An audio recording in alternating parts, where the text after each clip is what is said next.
Halalan na naman sa Canada. Pero teka, wala namang impeachment, wala namang scandal. Pero bakit may bagong eleksyon? And kung hindi mo pa alam, yung kasalukuyang Prime Minister, hindi man lang binoto.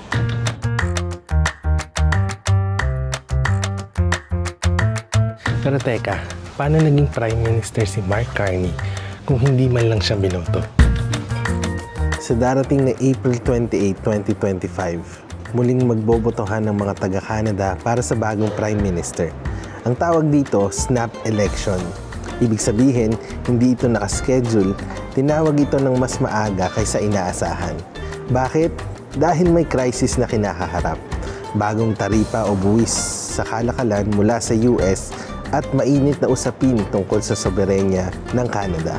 Kaya si Mark Carney ang bagong leader ng Liberal Party at kasalukuyang Prime Minister nagdesisyong humarap sa publiko para sa fresh mandate.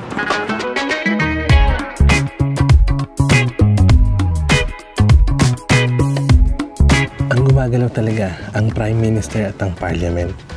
Ang Governor General na kinatawan ng hari ng Canada, parang ceremonial lang ang role niya. Ang powers at ang mga desisyon ay nasa Prime Minister.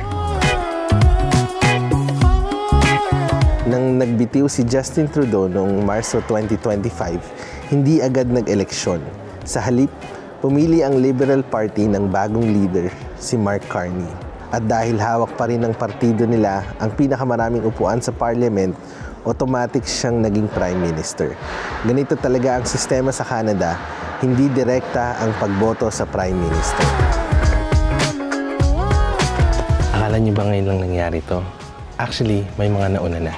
Ilang beses na ito nangyari sa kasaysayan ng Canada. May bagong Prime Minister pero walang halalan. Kaya ngayong 2025, ito ang unang pagkakataon ni Mark Carney na humarap sa taong bayan. John Turner noong 1984, pinalitan ni Pierre Trudeau pero natalo agad sa eleksyon. Kim Campbell noong 1993, pinalitan si Brian Mulroney at siya ang unang babaeng Prime Minister na talo rin agad. Paul Martin noong 2003, pinalitan si Jean Chrétien. Pero kailangan din humarap sa halalan. Ang Canada ay may constitutional monarchy. Ibig sabihin, ang opisyal na pinuno ng bansa ay si Haring Charles III. Pero wala siyang tunay na kapangyarihan sa araw-araw na pamahalaan. Sa Canada, hindi mo diretsong binoboto ang Prime Minister. Sa halip, bumoboto ka ng Member of Parliament or MP sa iyong distrito. Ang partida na may pinakamaraming MPs sa buong bansa ang bumubuo ng gobyerno. Ang leader ng partidong yon, siya ang naging Prime Minister. Ngayon bilang Pilipino sa Canada, ano ang papel natin sa eleksyon? Kung ikaw ay Canadian citizen na, may kapangyarihan kang bumoto. Hindi ito katulad ng sistema sa Pilipinas kung saan direkta nating binoboto ang presidente. Dito, party-based ang sistema at ang Prime Minister pwedeng maupo kahit hindi man lang siya binoto ng publiko sa buong bansa.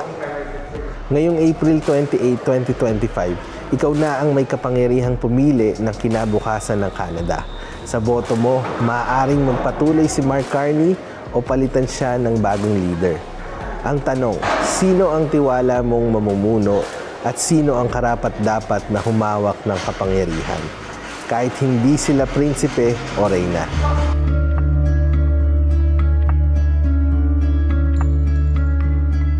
Alamin, makilahok at bumoto.